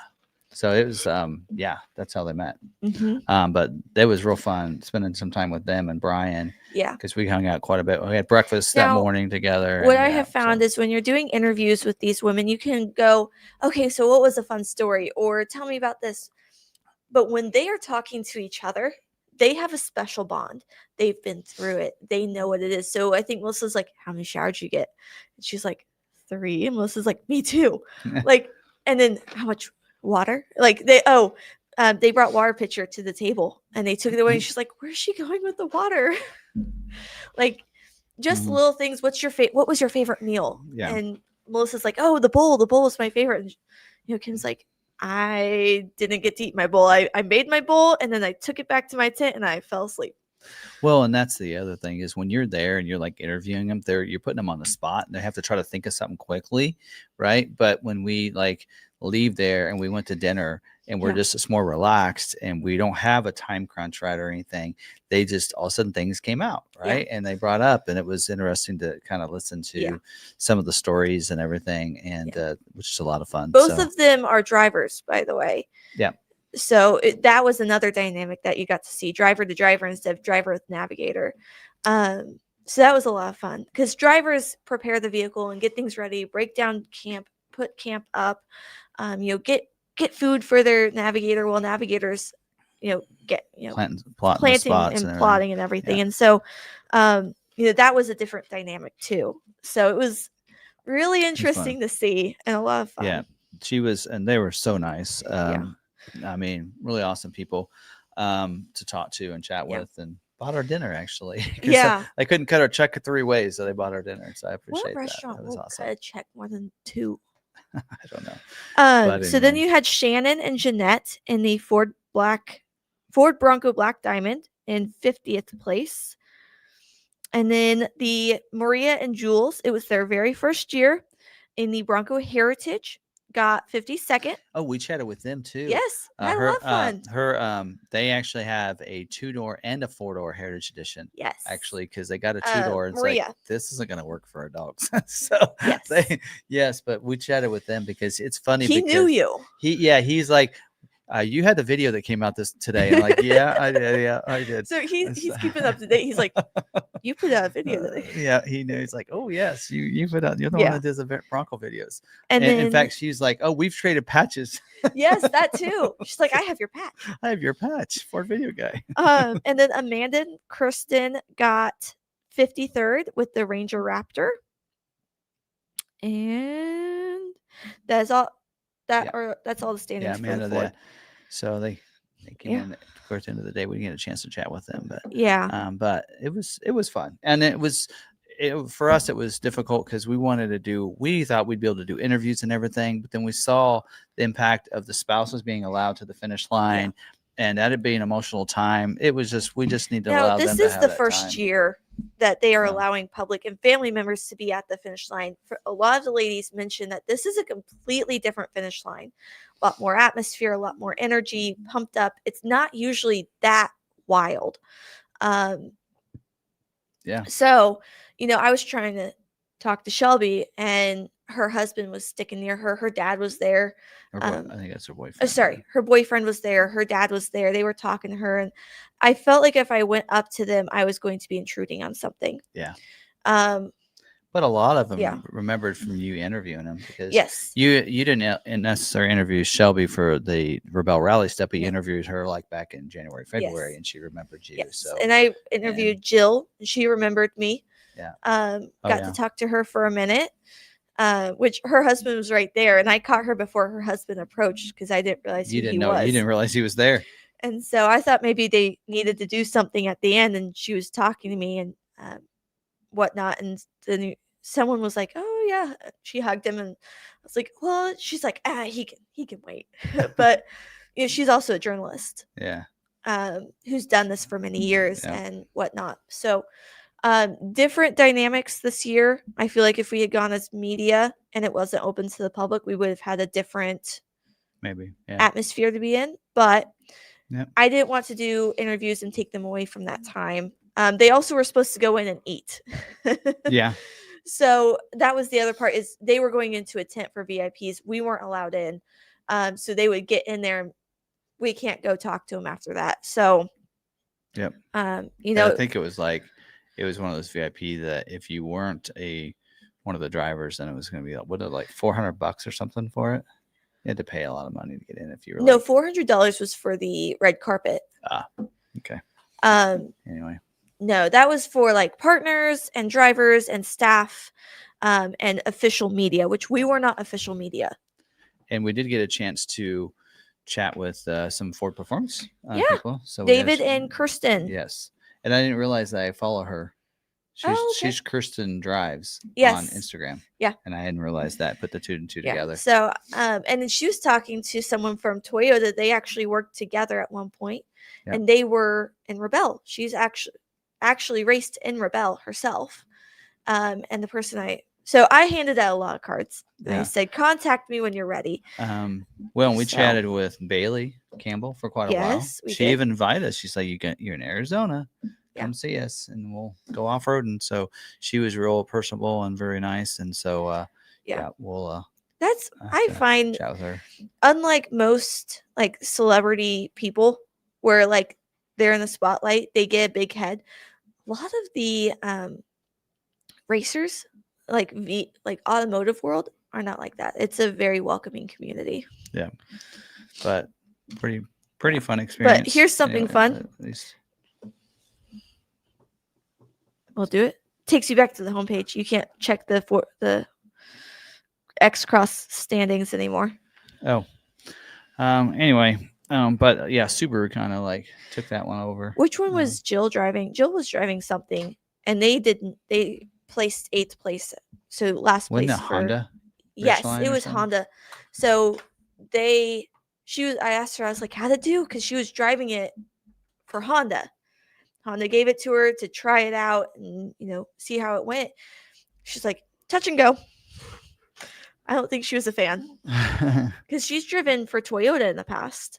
Yeah. And other manufacturers. As a journalist, she gets access to people like to manufacturers, and they give her vehicles to drive and test out for a week so that she can report on it and do her blogging. But she's done this for Rebelle a few years, where she'll partner with a manufacturer. They give her a car, and then she reports on it afterwards on how it did. Well, I did ask Melissa because she was in a Bronco Raptor. I said, well, how did the Raptor do? And she goes, too easy. It's too easy. She said the Raptor is just made to off-road. She says it's easy to drive in the dunes and off-road. She said it's so capable that it's not challenging, because she likes the challenge, which is the reason why she liked doing the Bronco Sport. That is a challenge to drive a Bronco Sport through the dunes and through some of those places. Yeah. You have to have some skills, and it's a little bit different. And so she missed that. She wants the challenge. Yeah. Now, Baja and some of those other races, they're more speed oriented, where Baja would definitely, or where the Raptor would definitely take over. Yeah. This is more of like skill. This is times. You have to hit certain times. Right. You have to be within the time zones. You don't necessarily need to be fast. It's more of a precisionally paced drive. And so it's not. They time them. They have to hit some of them they have to hit. Like there's one where they start what do they call it when they hit a certain thing, and then they have to take the directions, and they have to go for so many seconds at a certain speed, turn right, and then at so many seconds for a certain speed, turn left. Yeah. And you had to hit those right on those times, or you didn't hit the checkpoint where you needed to. Yes. So there was actually, if you're looking at the daily totals, the last day we were following along with Brian, watching them come in. Or maybe it was the day, I don't know. There was a day where we were looking at the standings, and I was like, why does that say, are those points in red with an L? And then the next standing is also red with an asterisk. And so then I was like, what is going on? That I've never seen that. And we didn't go over that in our, in my video. And then I was listening to the live and heard they said that means that they were late. So they hit it for full points, but they were late. So they didn't get those points. And then because they were late to that one, even though they weren't late to the next one, it still nulled all points for the next checkpoint. So if you're late to one, your next checkpoint is nulled, even if you get there on time. So they lost 2 checkpoints worth of points because they were late to one. And they got a bogus penalty, in my opinion, too. Yep. But that's all right. So a lot happened. It looked like it was a hard year. Yep. They had a lot of returning competitors this year. They had a lot of Raptor this year. Right. Stiff competition. Yep. It was a rough year. Oh, and then the weather. The monsoon that they had. Oh, yeah. They got like a monsoon. Yeah. In fact, Melissa First time and Kim ever were talking about that. She's like, what did your tent leak? And she's like, well, luckily I had my towel up against that crack, and so it caught all the water.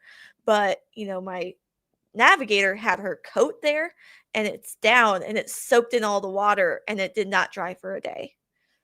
So they had some extreme temperatures, cold early on when they were in California, and then the rain, first time raining on a Rebelle in 10 years.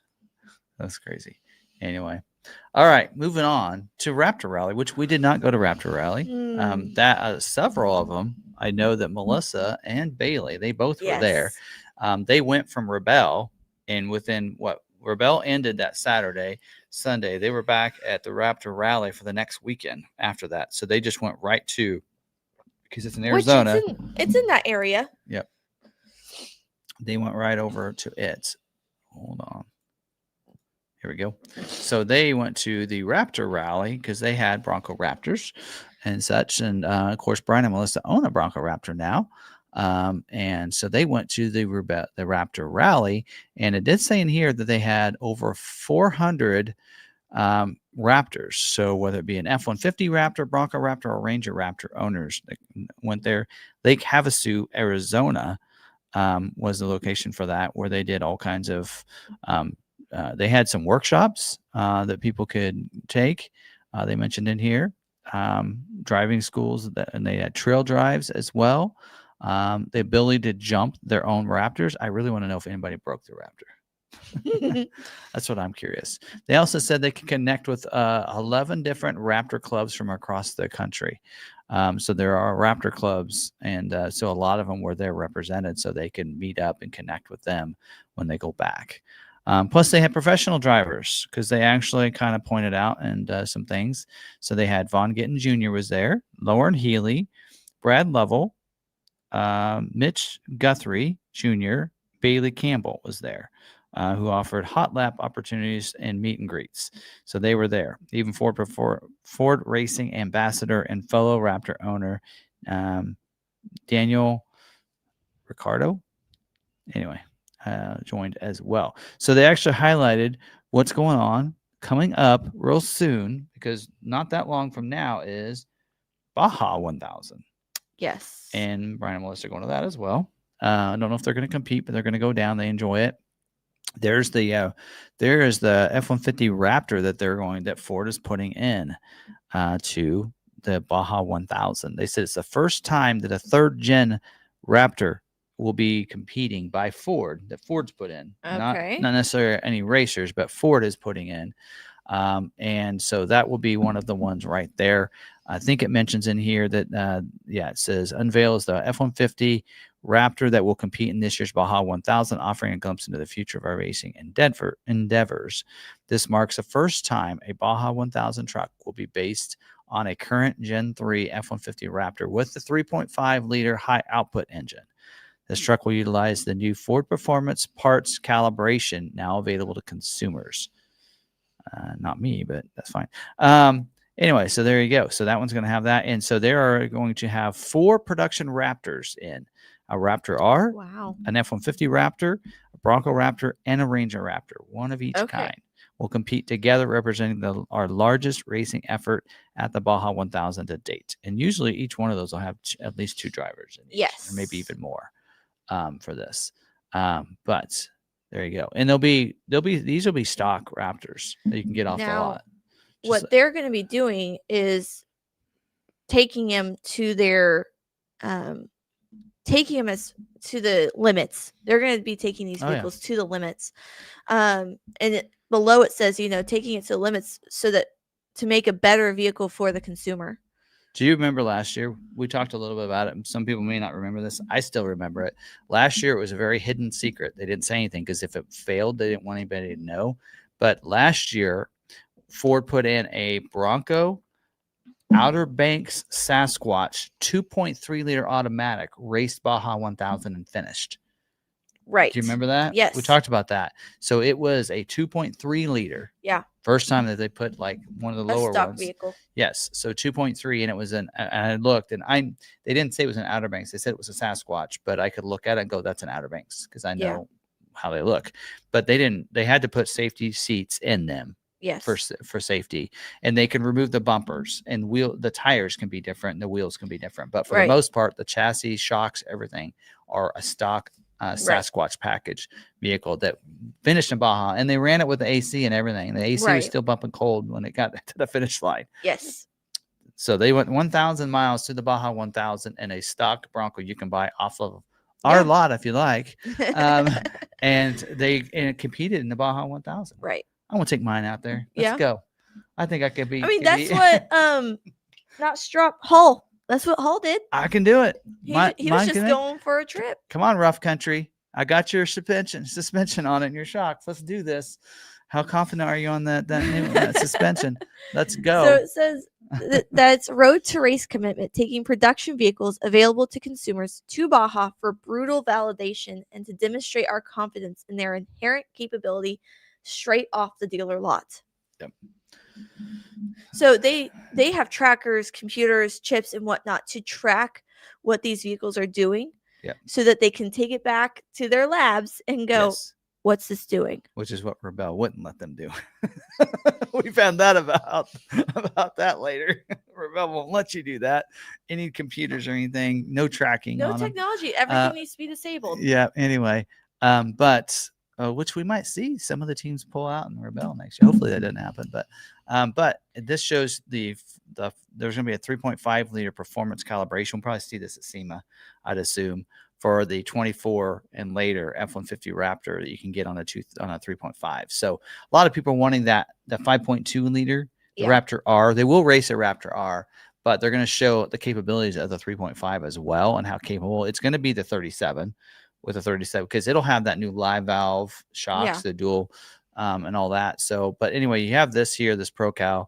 Is that their prediction? I don't want to talk too much about the ProCal because, I kind of got ousted on the, I kind of got burned on the ProCal that I ordered, the voucher. So anyway, and they are going to show some method. It looks like they're going to also mentions these method wheels in here as well, which you can get these now. But I think those are going to be available now. New method wheel kit for the F-150 Raptor. So if you want a different wheel, so that'll probably be a DIO. How much you gonna bet for the Raptor? It's a DIO wheel. We'll send it with a Steely, and you can switch it out. Watch. We'll learn more about that at SEMA. But there's some of the vehicles that are going to be competing. So it looks like we got a Ranger Raptor there, a Bronco Raptor, and it looks like that's the Raptor R, as you can tell from the graphics right there. But there you go. So there's three of them. I love how similar all of their designs look. You have that orange, the code orange, right? Yeah. Code orange. You have the silver.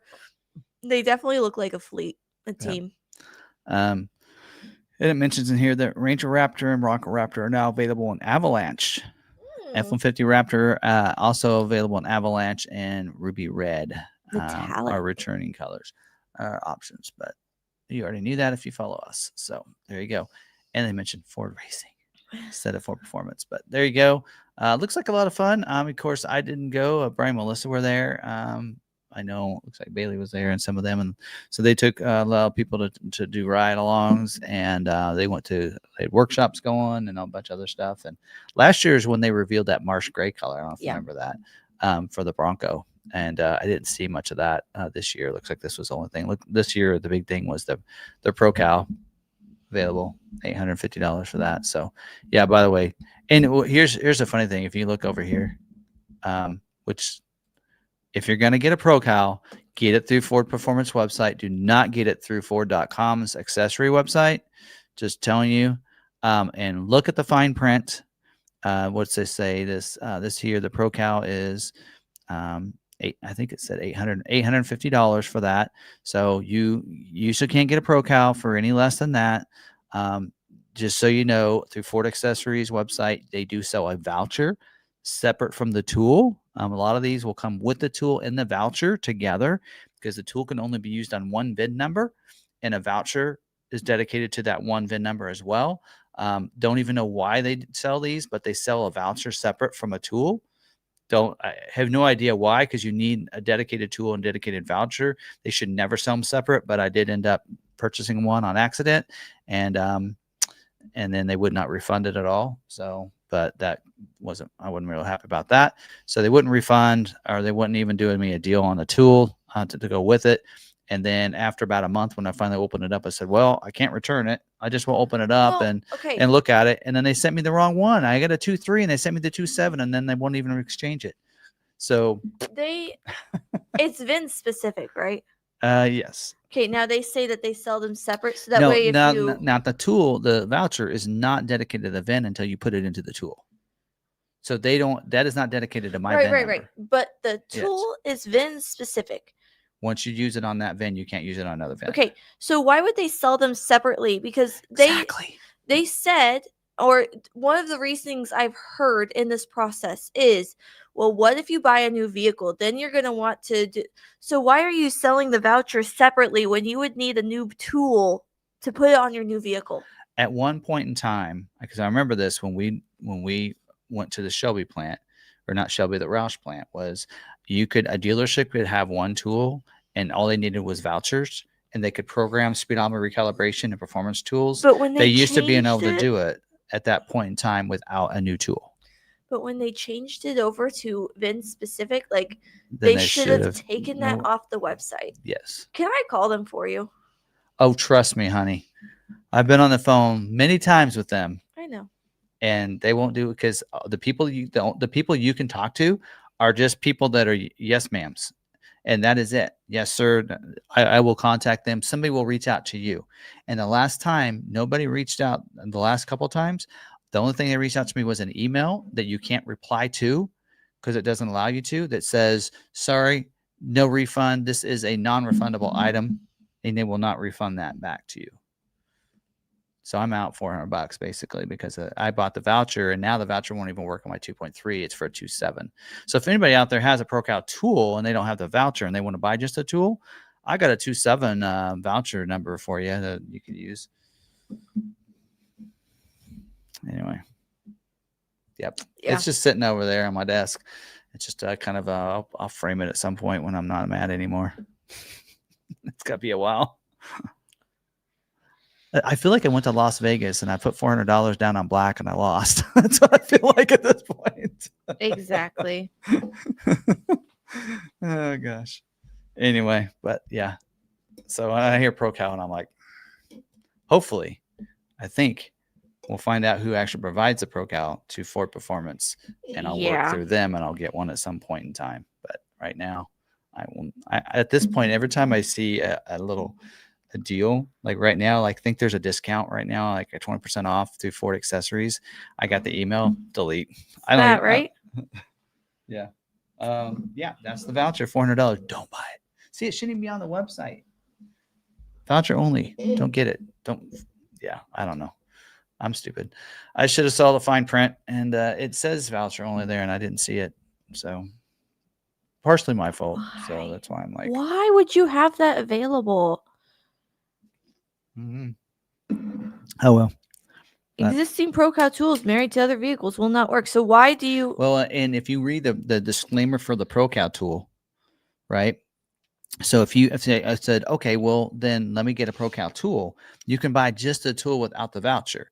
And if you read the disclaimer on the tool, it says it can't be used with a voucher, only for a calibration, for a performance upgrade, only for a speedometer recalibration. That's it.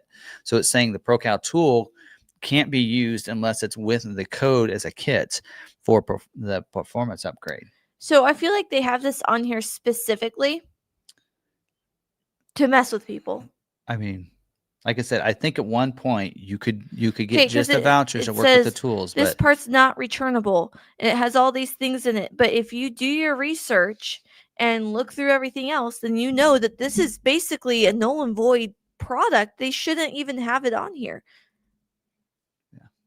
And I feel like they have this part's not returnable, non-refundable, like all these things And on I here, get it. because I'm guessing other people fell for this and they were having to do refunds and whatnot. I told them it needs to be pulled off the website. Nobody will do anything. I mean, it's ridiculous. It's stupid. Anyone want to do a lawsuit? Like they have all these these disclaimers, obviously, so you can't do that. Well, here's the other thing. I could see somebody getting the voucher, using the voucher code, and then wanting to get a refund back on it. And how can you use the voucher code though? But it's just a number. You punch it into the tool. So once you get a tool, but you that's punch it VIN specific.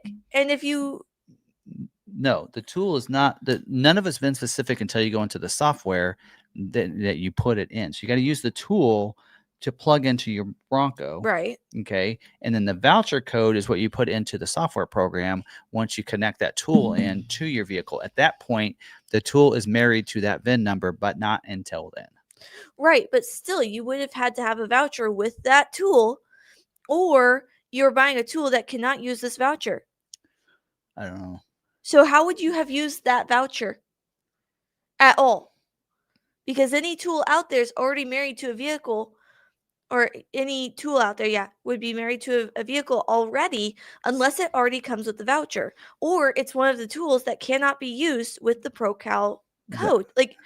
You can't use it. There's no way for you to use that code. And you would think they should be able to tell whether or not you've used it within their system. Yes. You would think, but there's no way for you to do that. There's no way. There's no loophole to use that code. Unless they can tell you the loophole so you can use it, or so that you can sell it for someone to use the only thing I'm wondering is if the tool can actually be used with others. So like if you, I think the reason they have the voucher is if you trade your vehicle in, then that once you use a ProCal on your new vehicle, that the tool can be used, but then it takes it off of that other vehicle then at that point. And so you'd need a new voucher to be able to put a new one on so you could use a tool on the next one. That's why I wanted to try one of ours that we have in stock, where one of the Coastal Broncos.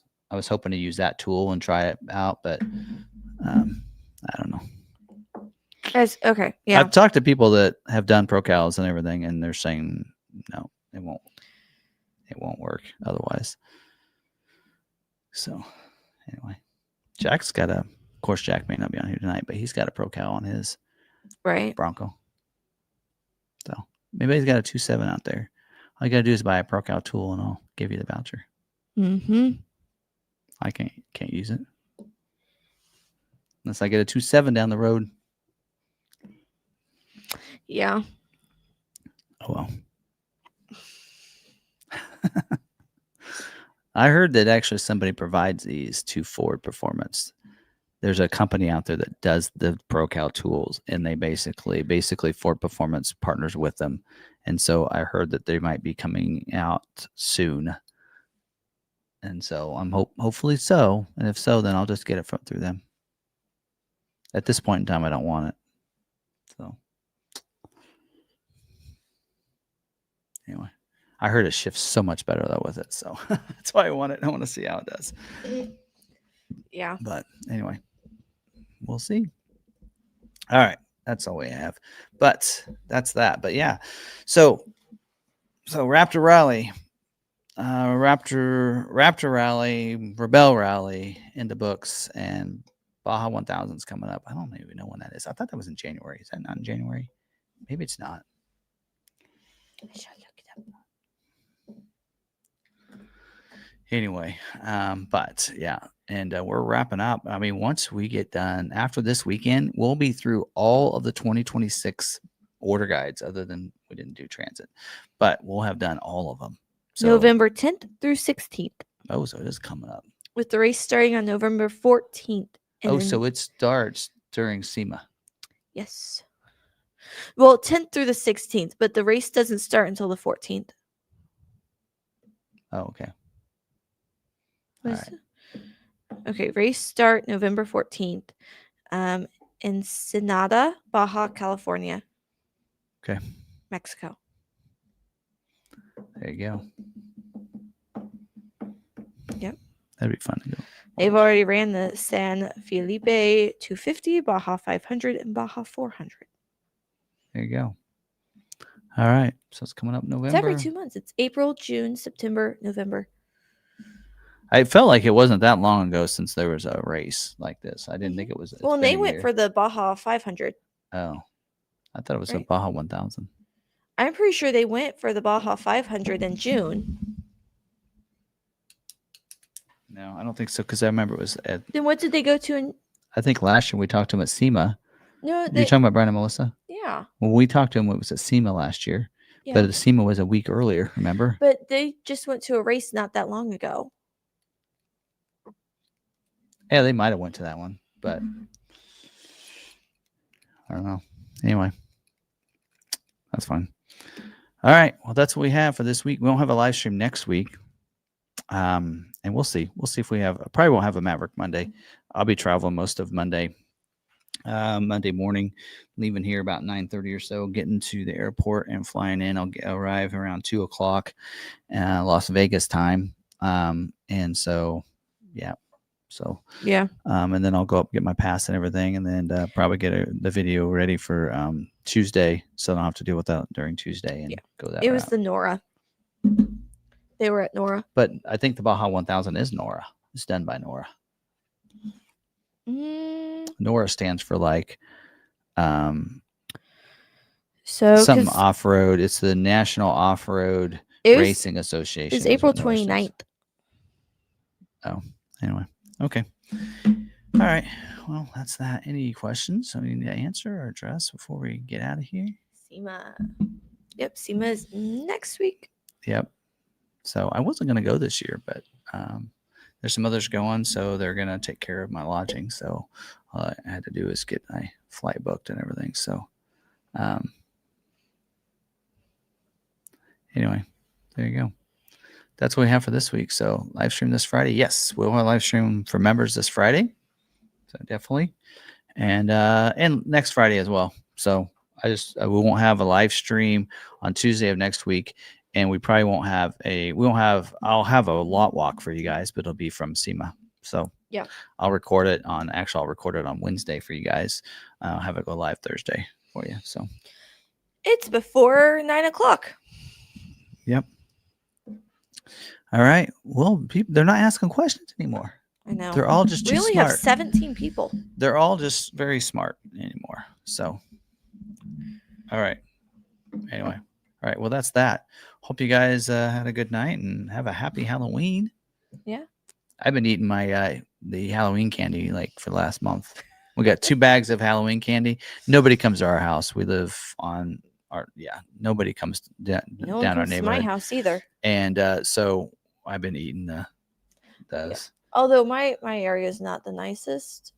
Yeah. And everyone goes to a busier area or trunk or treats. Yeah. So my go-to candy right now though is the Nerd Clusters. Those things are good. Protective. We can get them in bags. I got a bag over there. We can get them in bags downstairs in our little thing. And I ate half the bag this evening before the live stream. I've been liking ring pops. No, I hate suckers. Low calorie. I hate gum too. Low calorie. I don't have to worry about it. Yep. I will say this though, when we're driving and we're going on a trip, my other go-to is the 0 sugar Jolly Ranchers. Yeah. I could just pop those in one after another. It keeps me awake. So Jolly Rancher is very similar to your ring pop, but it's not attached to your finger. Yes. And it's not attached to a stick. Yes. They get soggy. That's what I hate. Big Coast mate, we have no trick-or-treaters. Wife and I take turns ringing the bell for candy. Oh, that's funny. I will say this though, having the little Halloween candies, since they're in smaller packets, when I go and get a couple of them, then I don't feel like I sit there and eat as much because it's not an open big bag or something. Yeah. All right. Well, anyway, I'll share photos on my Instagram on Friday. Oh yeah, that is this Friday. That is this Friday. Oh, So 4:00. That's why they're asking if we're going to do a live stream, because it's on Halloween. So yeah, I don't know if we're closing early or not. I know that we're doing month end early.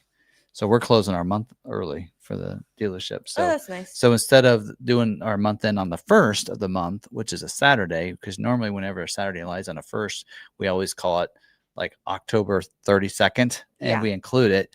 We're not going to this year, and we're not going to include the 31st either. So we're going to do month end on the 31st. We're closing a month out after the 30th. We're doing our month end in a way of sales and sheets and everything on the 31st, so everybody can get paid.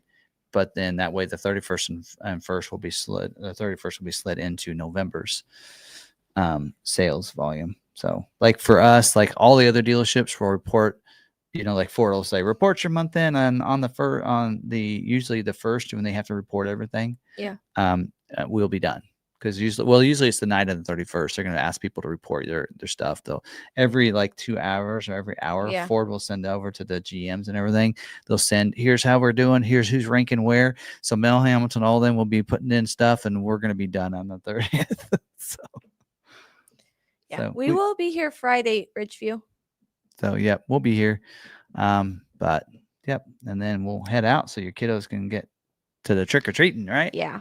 Yep, we'll be here. We have a fun-filled, packed night ahead of us for that night. Yep, correct. So no Maverick Monday and Tuesday. There could possibly be a Maverick Monday, I should say, because if they reveal that special package and they revealed on Monday, then I might have the video go out Monday.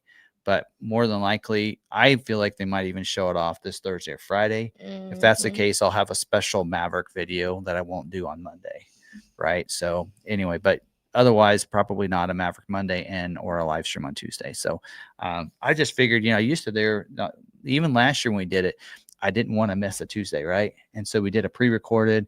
I had it all ready, right? Yeah. And I couldn't get it uploaded. Remember that? Yeah.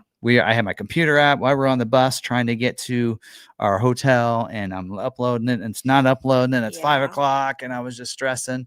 I just got to take the stress out and just say, for one, there's not a lot to cover other than SEMA. Yeah.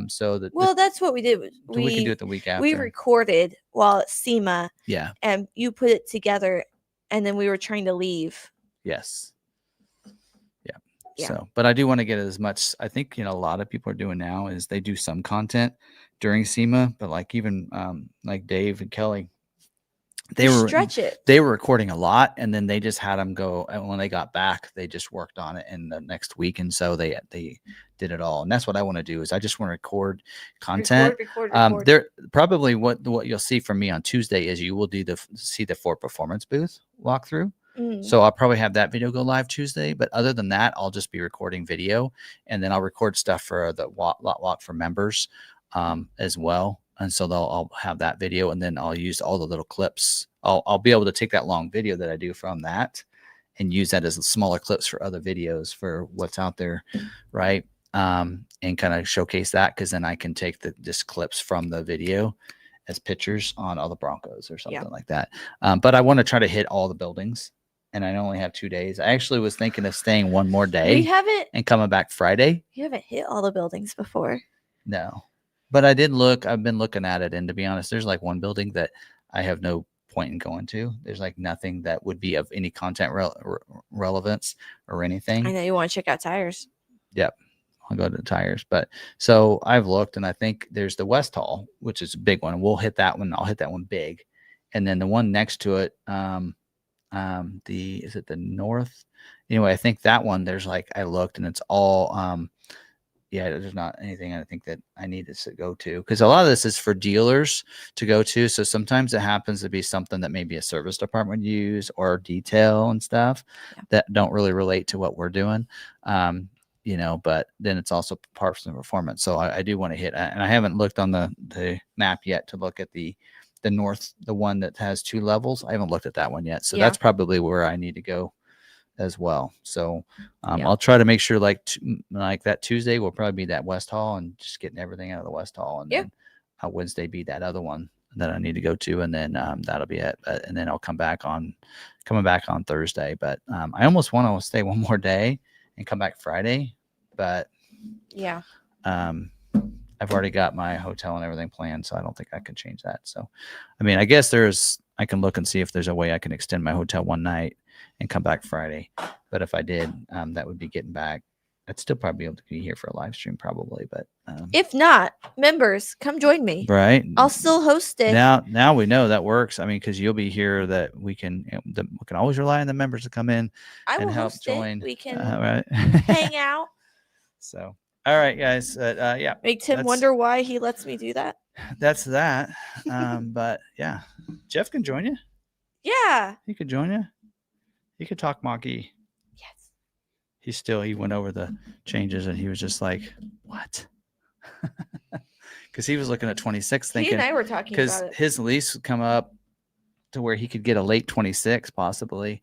And he's like, did they take that monostable gear shifter off? I said, no, that's not going anywhere. And he goes, dang it, I hate that thing. I'm like, yeah. It's like the luxury vehicles have that. Yeah. Kind of crazy. But anyway, all right. Well, that's all I have. All right. Well, thanks for joining us. For the people that are still here, appreciate it. And I hope you guys have a good evening and a happy Halloween. And members, see you guys Friday at 4. And everybody else, we'll see you on some videos this week. And thanks for joining us. Yeah. All right. Till the next one, stay positive, be kind to one another. And be kind to yourself. We'll see you later. Bye.